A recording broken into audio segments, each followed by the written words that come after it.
On Tuesday, October 12, 2021, Natasha Akpoti had a dispute with me.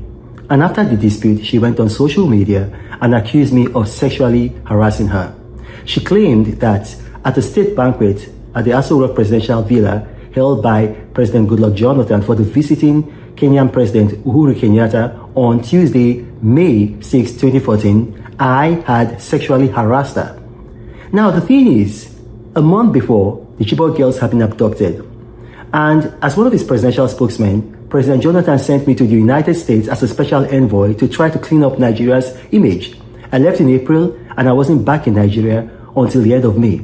So obviously, Natasha Akpoti lied. So what I did, I went on social media and I published my passport stamp with my passport leaving Nigeria and then entering the United States, showing the stamps. And I also published a first-class British Airways ticket showing that I left Nigeria for the United Kingdom and from the United Kingdom to the United States, and I wasn't in Nigeria throughout the time when Natasha Akpoti accused me.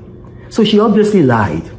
So what happened is that after the newspapers published my evidence, Natasha deleted all traces of her accusation. She deleted everything. She had made a video insulting me and my wife and my newborn daughter. She also deleted that.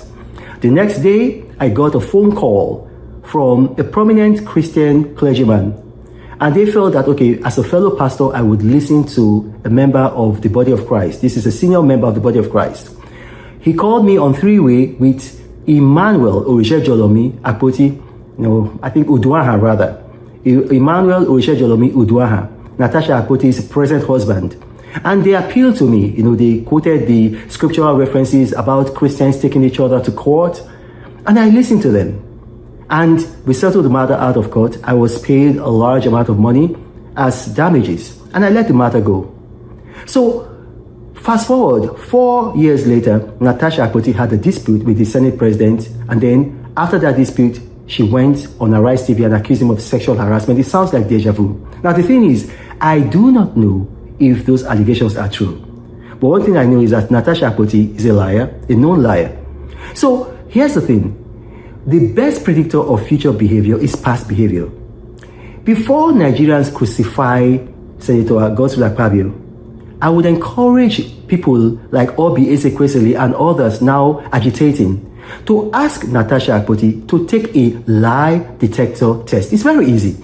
Take a lie detector test.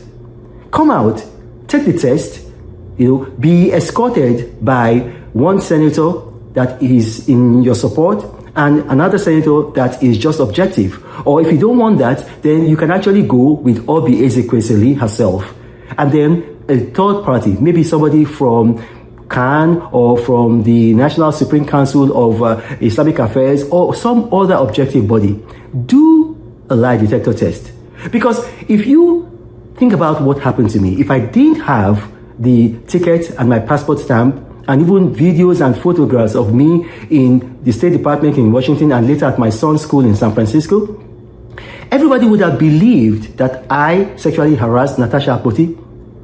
So because I had evidence, she retracted her false allegations and deleted every trace of them. Now, just assume that I'm lying. Just Google Natasha Akpoti accuses Reno Omokri and just read about the facts. It was carried by Punch, Guardian, Vanguard, even this day. So the thing is, I don't know if what she's saying right now is true. But until she takes a lie detector test, the presumption is that she is acting on her past behavior. My name is Reno Omokri. Thank you for watching this, and may God bless you.